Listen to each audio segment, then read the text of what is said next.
ഞാൻ ഭയങ്കര അഭിമാനത്തോട് കൂടിയിട്ട് നിൽക്കുന്ന ഒരു സ്റ്റേജാണ് എല്ലാ വർഷവും നമ്മുടെ സൂപ്പർ എക്സിൻ്റെ റെഡ് കാർപ്പറ്റിൻ്റെ ഒക്കെ ഒരു വേദി. ഭയങ്കര അഭിമാനത്തോട് കൂടിയിട്ടാണ് ഞാൻ വരുന്നത്. വളരെ എന്താ പറയുക, സാധാരണക്കാരായിട്ടുള്ള രണ്ട് ആളുകളുടെ മകനായിട്ടാണ് ഞാൻ ഇങ്ങോട്ട് വരുന്നത്.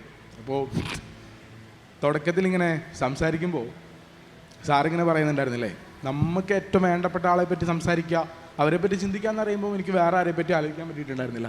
എനിക്കിങ്ങനെ എൻ്റെ രണ്ട് പേരൻസിൻ്റെ ഫോട്ടോ ഞാനിന്ന് ഇങ്ങോട്ട് വരുമ്പോൾ സംസാരിക്കാൻ നേരത്തെ എനിക്ക് വേറെ ഒരു എന്താ പറയുക, വേറൊരു ടോപ്പിക്കോ മനസ്സിൽ വിചാരിച്ചിട്ടല്ല വന്നത്. അപ്പം ഞാൻ ജസ്റ്റ് എൻ്റെ കയ്യിൽ നിന്ന് ഫോണിൽ നിന്ന് എടുത്തിട്ട് രണ്ട് ഫോട്ടോ ഞാൻ എന്താ ബാക്ക്ഗ്രൗണ്ടിലുള്ള ആൾക്കാർക്ക് അയച്ചു കൊടുത്തിട്ടുണ്ട്. പറ്റുകയാണെങ്കിൽ ആ ഫോട്ടോ ഒന്ന് കാണിച്ചു തരണം. കാരണം എനിക്കത് ഇവിടെ ചെയ്യാൻ പറ്റുക എന്നുള്ളത് എന്നെ സംബന്ധിച്ചിട്ട് ഭയങ്കര ഇമ്പോർട്ടൻ്റ് ആയിട്ടുള്ളൊരു കാര്യമാണ്.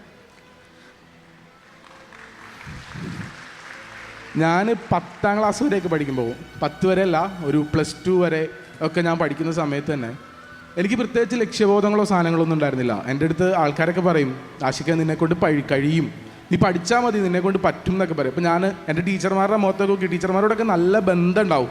ആ ബന്ധത്തിൻ്റെ ഒരു ബലത്തിൽ ഞാൻ അവരോട് പറയും, ടീച്ചർക്ക് വേറെ പണിയൊന്നുമില്ല ടീച്ചറെ, എന്നെക്കൊണ്ടൊന്നും ആവില്ല, ഞാൻ ഏതെങ്കിലും ഈ നാട്ടിലൊരു ഡിഗ്രിയൊക്കെ പഠിച്ച് ഈ നാട്ടിലെ സാധനങ്ങളൊക്കെ പഠിച്ചിട്ട് ഞാൻ അങ്ങനെ പോയിക്കോളാം. ടീച്ചർ പറയും, ഇല്ല ആഷിക്ക, നീ ഒരു ഡോക്ടർ ആവണം, അല്ലെങ്കിൽ നീ ഒരു സിവിൽ സർവീസൊക്കെ എഴുതിയെടുക്കണം എന്നൊക്കെ എന്നോട് പറയുമ്പോൾ ഞാൻ പറയുന്നത് എന്താ വെച്ചാൽ, കഴിയില്ല ടീച്ചർ എന്ന് പറയാം. അപ്പോൾ എൻ്റെ ഫാദറുണ്ട്, സാധാരണ മനുഷ്യനാണ്, സ്കൂൾ ടീച്ചറാണ്.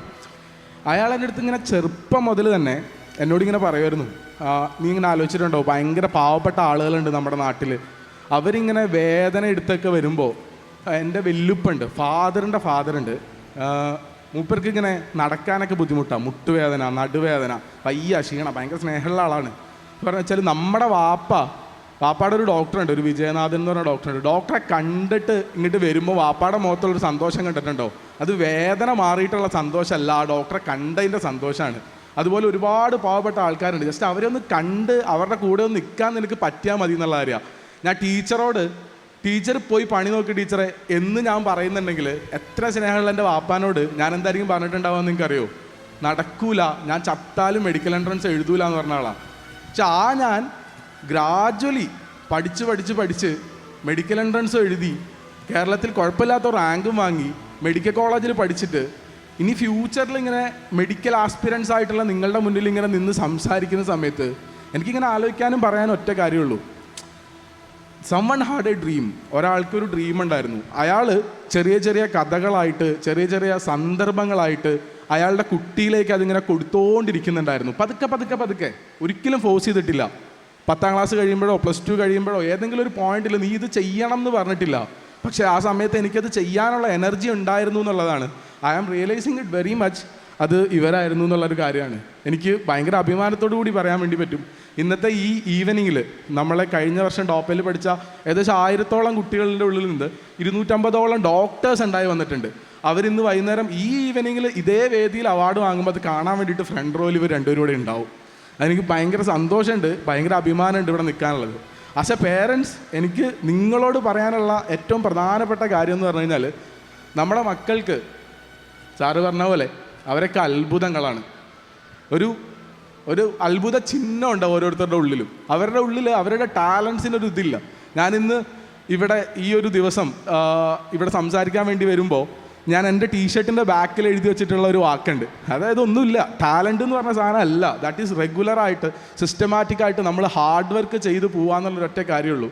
അതിലേക്ക് കുട്ടികളെ എങ്ങനെ മുന്നോട്ട് കൊണ്ടുവരാമെന്ന് ചോദിച്ചു കഴിഞ്ഞാൽ അതിനും ഒരൊറ്റ ഉത്തരവേ ഉള്ളൂ, അത് നമ്മൾ അവർക്ക് പറഞ്ഞു കൊടുക്കുന്ന രീതികളും നമ്മൾ അവർക്ക് പറഞ്ഞു കൊടുക്കാൻ ഉദ്ദേശിക്കുന്ന ചെറിയ കുഞ്ഞു കുഞ്ഞു കഥകൾ, നമ്മളുടെ ആഗ്രഹങ്ങൾ. നിങ്ങൾക്ക് ഓരോരുത്തർക്കും പാരൻസ് എന്നുള്ള രീതിയിൽ നമുക്ക് ഓരോരുത്തർക്കും നമ്മുടെ കാഴ്ചപ്പാടുകളും നമ്മുടെ അനുഭവ സമ്പത്തും ഉണ്ട്. കുട്ടികളെക്കാൾ വലുതാണ് അത് എന്തായാലും. അത് നമ്മൾ കുട്ടികളിലേക്ക് എങ്ങനെ പകർന്നു കൊടുക്കുന്നു, അവരുടെ കൂടെ ആ ജിറാഫിൻ്റെ കുട്ടീൻ്റെ കൂടെ ആ ജിറാഫിൻ്റെ അമ്മ നിൽക്കുന്നത് പോലെ അങ്ങനെ നിൽക്കണം എന്നാണ് പറയുക. നമ്മൾ ഒരിക്കലും സ്നേഹത്തോടെ എപ്പോഴും കെട്ടിപ്പിടിച്ച് നിൽക്കാൻ കഴിയില്ല. ഓടിക്കേണ്ട സമയത്ത് ഓടിക്കുക തന്നെ വേണം, ചാടിക്കേണ്ട സമയത്ത് ചാടിക്കുക തന്നെ വേണം. കെട്ടിപ്പിടിക്കേണ്ട സമയത്ത് ഒരു മടിയുമില്ലാത്ത നമുക്ക് കെട്ടിപ്പിടിക്കാനും കഴിയണം എന്നുള്ളതാണ്. സോ അത്തരം വലിയൊരു മെസ്സേജ് പകർന്നു നൽകാൻ പറ്റിയിട്ടുള്ള ആൻഡ് നമ്മുടെ കുട്ടികളുടെ കൂടെ എന്നെന്നും നിൽക്കാൻ അങ്ങനെ ആഗ്രഹിക്കുന്ന നിങ്ങൾ ഓരോരുത്തർക്കും എൻ്റെ ഭയങ്കര നല്ല നന്ദി, നമസ്കാരം. വേണ്ട ഒരൊറ്റ കാര്യം കൂടി പറഞ്ഞോട്ടെ, നിങ്ങൾ നമ്മളുടെ കുട്ടികൾക്ക് വേണ്ടിയിട്ട്, നമ്മുടെ ഭാവി തലമുറയ്ക്ക് വേണ്ടിയിട്ട് ഞാൻ കുറച്ച് കാലം മുന്നേ ഇങ്ങനെ ഇങ്ങനെ ആലോചിക്കുന്ന കുറേ കാര്യങ്ങൾ നമ്മൾ ഇങ്ങനെ നമ്മുടെ മനസ്സിലേക്ക് ഇങ്ങനെ എപ്പോഴും ഓടി ഓടി വരാറുണ്ട്.